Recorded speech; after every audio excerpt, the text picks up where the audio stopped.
Donc on va résoudre l'exercice 3 des exercices supplémentaires sur les fonctions de référence et les fonctions associées. Donc ici on vous donne le graphique d'une fonction, le graphe de la fonction associée. On vous demande au premier point de déterminer son expression algébrique, donc de trouver f de x égale. Alors, on voit déjà rien que la tête de la fonction que ça ressemble à une parabole. Une parabole, fonction usuelle x carré. Mais on voit que cette fonction est translatée dans tous les sens. Et donc on va voir elle est translatée de combien sur l'axe des abscisses et de combien sur l'axe des ordonnées. Et après on va voir si on a un agrandissement ou un rétrécissement. Alors, on sait que le sommet de base c'est 0, 0. Et donc, ici je vois que mon sommet il est en moins 2 en abscisse et en ordonnée en moins 4. Ça veut dire que j'ai décalé de 2 unités vers la gauche sur les abscisses et de 4 unités vers le bas pour les ordonnées. Alors je vais regarder si j'ai un agrandissement et un rétrécissement. Pour ça, je sais que la fonction x carré, si je décale de 1 à droite ou à gauche, je monte de 1.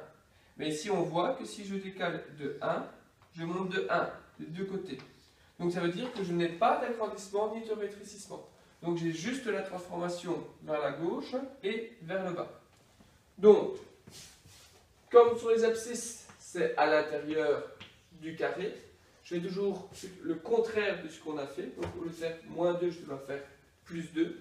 Donc x plus 2. À l'extérieur, sur les ordonnées, je décale de 4 vers le bas, donc moins 4. Donc on a trouvé l'expression algébrique du graphe de cette fonction qui est x plus 2 au carré moins 4. Point B, on demande de déterminer algébriquement puis de vérifier graphiquement plusieurs points. Premier point, le domaine. Mais le domaine de f, c'est de regarder les conditions d'existence. Quand a-t-on des conditions d'existence? Quand on a une fraction, un dénominateur, ou une racine. L'intérieur de la racine doit être positif. Ici, je vois que j'ai qu'un polynôme du second degré, donc on n'a pas de condition d'existence. Si on n'a pas de condition d'existence, le domaine, c'est tous les réels. Et on voit bien ici que j'ai aucun point. Si je me balade partout sur l'axe des abscisses, à chaque fois, j'ai bien une image. Deuxième point, je demande les zéros de la fonction. Donc les zéros, c'est-à-dire, on va regarder quand l'ordonnée vaut 0. Autrement dit, f de x égale 0. Je connais l'expression de la fonction, c'est-à-dire x plus 2 au carré moins 4 égale 0. Je vais passer le 4 de l'autre côté, ce qui me donne x plus 2 au carré égale 4. X plus 2 au carré égale 4. 4, je peux enlever le carré. Si j'enlève le carré, ça veut dire que je dois mettre une racine des deux côtés. Si j'enlève le carré et que je mets une racine, il ne faut surtout pas oublier le plus ou moins devant. Donc j'obtiens x plus 2 égale plus ou moins racine de 4. Racine de 4, c'est 2. Donc je vais avoir deux possibilités. X plus 2 égale 2 ou x plus 2 égale moins 2. Le plus, le moins. X plus 2 égale 2, ça revient à dire que x égale, je vais passer le 2 de l'autre côté, donc je soustrais 2 des deux côtés de l'égalité. 2 moins 2, 0. Même chose, je soustrais 2 des deux côtés de l'égalité, ça fait moins 2, moins 2, moins 4. Et donc, j'ai deux zéros qui sont en x égale 0 et x égale 4. Vérifions graphiquement. On sait que les zéros, c'est l'intersection avec l'axe des abscisses. Regardons chez nous. L'intersection avec l'axe des abscisses, ici et ici. C'est-à-dire quand x vaut 0 et quand x vaut moins 4. C'est bien ce que j'ai obtenu algébriquement. Troisième point. On demande de calculer f de moins 5. C'est-à-dire, on demande de chercher l'image de moins 5. Donc, je prends mon expression et je vais remplacer le x par la valeur, l'abscisse, moins 5. Moins 5 plus 2 au carré, moins 4. Moins 5 plus 2, moins 3. Moins 3 au carré, moins 3 fois moins 3, ça devient positif, ça devient 9. Moins 4. 9 moins 4, 5. Donc l'image de l'abscisse moins 5 par la fonction f vaut 5. Graphiquement, on va regarder quand l'abscisse vaut moins 5. Moins 5. Je regarde l'intersection avec le graphique, il est ici. Je regarde son ordonnée 5. Donc f de moins 5 vaut 5, c'est bien ce qu'on a obtenu algébriquement. Ensuite, on demande les antécédents de moins 5 par la fonction f. Les antécédents, ça veut dire que je connais l'ordonnée et je cherche l'abscisse. Donc je connais f de x, et je cherche x d'abscisse. Donc je vais pouvoir écrire moins 5 f de x égale la fonction x plus 2 au carré moins 4. Je vais passer le moins 4 de l'autre côté. Moins 5 plus 4 moins 1. J'ai fini. Pourquoi j'ai fini? J'ai un nombre négatif qui est égal à un nombre au carré. Donc c'est d'office positif. Est-ce qu'un négatif peut être égal à un positif? Non. Donc ça veut dire, est-ce qu'il y a des antécédents de moins 5 par f? Non, ça n'existe pas. Barré. Graphiquement, comment peut-on faire? On va regarder quand l'ordonnée vaut moins 5. Donc je suis ici en moins 5. Je trace une droite horizontale. Et je cherche l'intersection de cette droite bleue avec ma fonction. Je vois bien que ma fonction est au-dessus de cette droite. Je n'ai aucune intersection, donc ça veut dire qu'il n'y a aucun antécédent de moins 5 par la fonction f. Je vais vérifier graphiquement mon résultat algébrique. Cinquième point. Les réels tels que f de x égale moins 3. Donc ici, on doit vérifier l'équation f de x égale moins 3.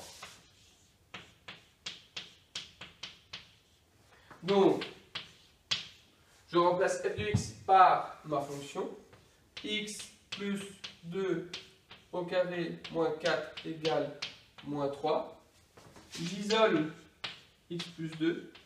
Donc x plus 2 au carré égale plus 4 des deux côtés, moins 3 plus 4, 1. J'enlève le carré, donc je fais l'apparition des racines des deux côtés. Quand j'enlève un carré, je dois toujours mettre le plus ou moins. Donc j'ai x plus 2 égale plus ou moins racine de 1. Racine de 1, ça voilà. Donc je vais dire que c'est deux possibilités. Soit x plus 2 égale 1 ou x plus 2 égale moins 1. J'isole le x, donc je vais passer le 2 de l'autre côté, je fais moins 2 des deux côtés de l'égalité, 1 moins 2, moins 1. Je vais passer le 2, même raisonnement, de l'autre côté de l'égalité, je fais moins 2 des deux côtés des égalités, donc ça fait moins 1, moins 2, ça fait moins 3. Et donc je vois que j'ai deux solutions, x égale moins 1 et x égale moins 3. Vérifions graphiquement. Donc, je connais quoi? Je connais l'ordonnée f de x et je regarde quand l'ordonnée vaut moins 3, si l'intersection avec mon graphique, leur abscisse, c'est bien moins 1, moins 3. Donc, j'ai dit moins 3. Hop, moins 3, comme pour précédemment, droite horizontale. Ici, je vois que j'ai deux intersections. Je regarde l'abscisse, moins 3, moins 1. Et donc, c'est bien ce que j'ai obtenu. Les réels tels que f de x égale moins 3 sont moins 3 et moins 1. Il me reste encore un point à montrer qui est la parité. Donc la parité, on va regarder si la fonction est paire. Si elle est paire, on s'arrête. Si elle n'est pas paire, on va vérifier qu'elle est impaire. Alors, donc c'est le point 6. La parité. On va regarder pour paire. Alors, paire, sa fonction, ça veut dire que pour tout x appartenant au domaine de la fonction, donc ici c'est le réel, f de x est égal à f de moins x. Graphiquement, c'est une symétrie orthogonale d'axe y. On va d'abord résoudre algébriquement. Donc je remplace f de x plus 2 au carré moins 4 égale, et je remplace ici x par moins x. Donc ça me fait moins x plus 2 au carré moins 4. Je regarde maintenant si cette égalité est vraie ou fausse. Alors, j'ai moins 4 des deux côtés. Je peux les enlever. Je vais devoir distribuer mon carré. C'est-à-dire que je vais utiliser le produit remarquable. A plus B au carré, c'est A carré plus 2AB plus B carré. X carré plus 2AB, 2 fois 2, 4. 4 fois X, 4X. Plus B carré, 2 fois 2, 4. Je fais la même chose, mais ici, on regarde que j'ai un moins. Donc c'est comme si j'avais A moins B au carré, qui est A carré moins 2AB plus B carré. Donc ce qui fait 4 moins 4x plus x carré. Je regarde, je vois que j'ai plus x carré des deux côtés, plus 4 des deux côtés. Et donc il me reste quoi? Il me reste 4x égale moins 4x. Je vais tout faire passer de l'autre côté. J'obtiens, donc je fais plus 4x, 4x plus 4x, 8x. 8x égale 0. Et ça, ce n'est pas vrai pour tous les réels. Le domaine de f, c'est les réels. C'est vrai simplement si x égale 0. Donc comme ce n'est pas vrai pour tous les réels, ça veut dire que la fonction n'est pas paire.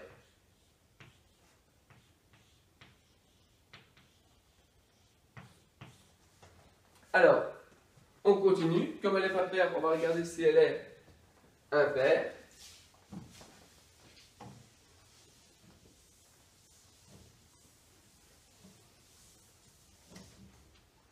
Donc, impaire.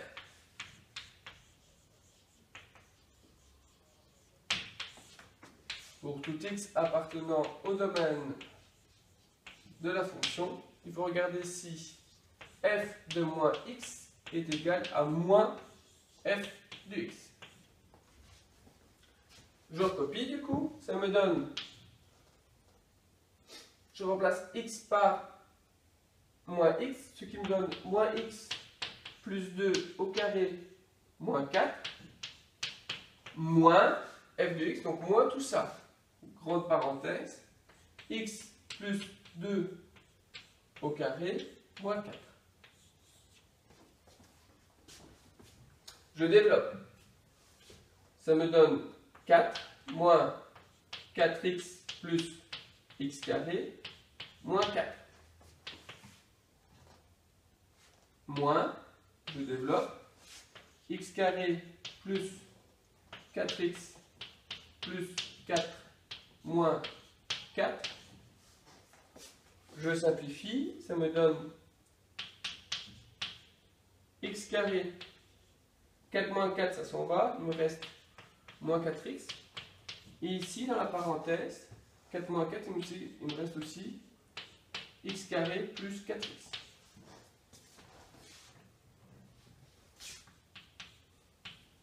Je distribue le moins. Ça me fait moins x carré moins 4x.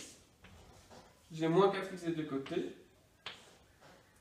Et donc il me reste x carré égale moins 4x. C'est-à-dire qu'un nombre positif est égal, vu que ça c'est positif. Et ça c'est négatif, puisqu'un positif fois moins c'est un négatif. C'est vrai si et seulement si x vaut 0. Or, moi, je dois prouver pour n'importe quel x appartenant au domaine. Donc, ce n'est pas vérifié. La fonction n'est pas impaire. Donc, comme elle n'est pas impaire, elle n'est pas paire, la fonction est quelconque. Graphiquement, comment vérifier ceci? Paire. Une symétrie orthogonale d'axe y. C'est-à-dire, tout ce que je retrouve là, si je le plie, je retrouve de l'autre côté. On voit bien ici que si je replie ça, je l'obtiens ici, ce qui est faux. Et ceci n'est même pas de l'autre côté, donc ce n'est pas du tout paire. Impaire, ça veut dire que j'ai une symétrie centrale de centre, l'origine, de centre 0, 0. Donc si je prends un point, par exemple celui-ci, si je fais passer par la symétrie centrale, je le trouve ici.